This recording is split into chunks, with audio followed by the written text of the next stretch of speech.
ये एनीमे हमारा नहीं है, हमने सिर्फ इसे एक्सप्लेन करा है। एपिसोड की स्टार्टिंग में दिखाया जाता है कि मेन कैरेक्टर कहीं बाहर जा रहा होता है और वो अपने दोस्त से बात कर रहा होता है और उसके दोस्त को बोलते हैं कि तुम यहाँ से क्यों जा रहे हो, तुम मत जाओ। फिर मेन कैरेक्टर बोलता है कि हम वापस से मिलेंगे और जब मैं तुम्हें वापस से लेने आऊँगा और फिर हम एक साथ रह सकेंगे, और जब मैं वापस आऊँगा तो मैं तुम्हें बचाऊँगा, चाहे उसमें मेरी जान ही क्यों ना चले जाए।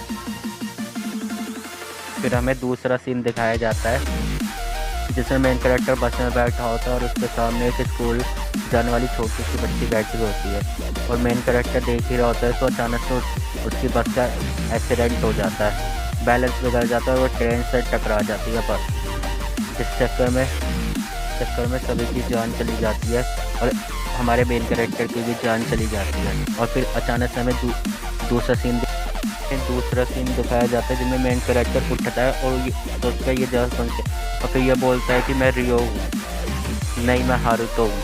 फिर वो ऐसे ही सोच रहा होता है तो उसे हारुतो की याद आती है जिसमें मारी चैन पीछे से सुन जा रही होती है और हारुतो पीछे से उसे देख रहा होता है, जिसकी वजह से हारुतो को बहुत बड़ा झटका लगता है। उसमें बोल रहा होता है कि एक सिंपल सा ट्रांसपोर्ट के लिए 10 गोल्ड कॉइन। वाह। और फिर मेन कैरेक्टर को भूख लगती है तो वो बाहर की साइड जाता है, बाहर की साइड जाके वो बैरिक सहारा होता है और उसे इतने में ही उसके सर में दर्द होने लग जाता है और उसे रियो की मेमोरीज आने लग जाती है जिसमें वो अपनी माँ से बात कर रहा होता है और उसकी माँ बताती है कि मैं और तुम्हारे फादर कहीं और थे। और फिर इतने में उसकी माँ को कोई मार रहा होता है जान से रियो की आंखों के सामने, और इतने में ही पीछे से रियो को कोई बुलाता है और रियो उनसे पूछता है कि आपको क्या काम है। तो वो बोलते मेरा नाम क्लेरिया है और तुम्हारा नाम क्या है। तो रियो अपना नाम रियो बताता है, जिसकी वजह से वो पूछने लग जाती है कि क्या तुमने परिवार वाली लड़की को देखा है कहीं। तो रियो ना बोलता है। ऐसे ही उनमें बातें चल रही होती है। इतने में पीछे से काइनेट बोलते कि क्या मैजिक से कोई जवाब मिल सकता है। तो क्लेरा अपना मैजिक यूज़ करने लग जाती है, जिसकी वजह से वो चारों तरफ देखती है लेकिन उसे कोई सुराग नहीं मिलता। और इतने में रियो के अंदर से बहुत सारा मैजिक आ रहा होता है और क्लेरा बोलते हैं कि शायद इस बच्चे में बहुत सारा मैजिक है। और क्लेरा चली जाती है और जाने से पहले उसे एक पोर्टली दे के जाती है जिसमें सिल्वर कॉइन्स भरे होते हैं। फिर घर की तरफ जाता है और घर में पहुंचते ही उस पर पहले हमला होता है। तो रियो समझ नहीं पाता कि इस पर हमला किसने करा है। तो रियो अपने आगे की तरफ देखता है कि एक चोर है और उन्होंने बाकी सबको मार दिया। फिर उसे अधिक होने लग जाता है और उसके सामने एक लड़की आ जाती है जो बोलती है कि हमारे पास अभी समय नहीं है, मैं तुम्हें मैजिक यूज़ करना सिखाऊंगी। तो रियो बोल देता है मैं मैजिक यूज़ कर सकता हूँ। तो रियो मैजिक यूज़ करने लग जाता है और चोर भी अपना मैजिक यूज़ कर रहा होता है और फिर चोर और रियो में फाइट होती है। लेकिन रियो ना चोर को बड़ी आसानी से हरा देता है और जब चोर बेहोश हो जाता है तो रियो उसे मारने वाला होता है कि उसे आवाज़ सुनाई देती है और बॉडी में पर्पल बार वाली लड़की होती है। रियो बोलता है कि ये वही लड़की है और लड़की बोल रही होती है क्या तुम मुझे मेरे महल लेके चलोगे, मेरे फादर तुम्हें इनाम देंगे और तुम मुझे महल लेके चलो।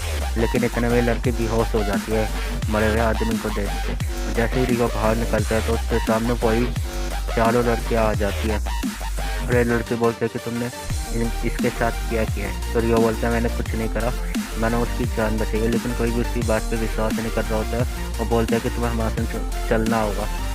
और रियो बोलता है ठीक है। और फिर हमें अगला सीन दिखाया जाता है जिनमें एक नाइट बोल रहा होता है कि तुमने प्रिंसेस फ्लोरा को किडनैप किया था। और रियो बोलता है मैंने कुछ नहीं करा। प्रिंसेस फ्लोरा जाग जाती है जिसकी वजह से वो पहले पूछती है कि उस लड़के का क्या हुआ। वो बोलते हैं कि उसकी इन्वेस्टिगेशन चल रही है, लेकिन वो बोलते हैं कि वो बेकसूर है, ने मेरी जान बचाई। फ्लोरा बोलते हैं कि उस लोग जल्दी से यहाँ पे रहो। और जैसे ही वो लोग वहाँ पे पहुँचते हैं तो उसे पता चलता है कि उसकी बहुत बुरी तरह से धुलाई हुई है। फिर वो लड़की बोलते हैं कि तुम्हें मारने के लिए मना किया गया था और अब उसे खोलो जल्दी।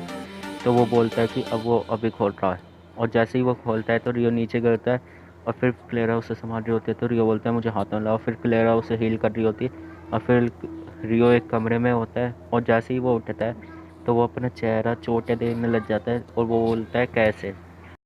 क्लेरा बोलते है कि मैंने तुम्हें हील करा है। और फिर वो याद करता है कि ये तो वही लड़की है। और फिर रियो पूछता है कि अब मेसन क्या हुआ। तो क्लेरा बताती है कि कल सुबह राजा सबके सामने तुम्हें शुक्रिया बोलेंगे। तो रियो बोलते अच्छा। राजा के सामने पहुंचता है तो वो चलते हुए जाता है जैसे ही वो राजा के सामने पहुंचता है तो वो झुक जाता है और फिर वो वैसे ही एपिसोड का एंड हो जाता है।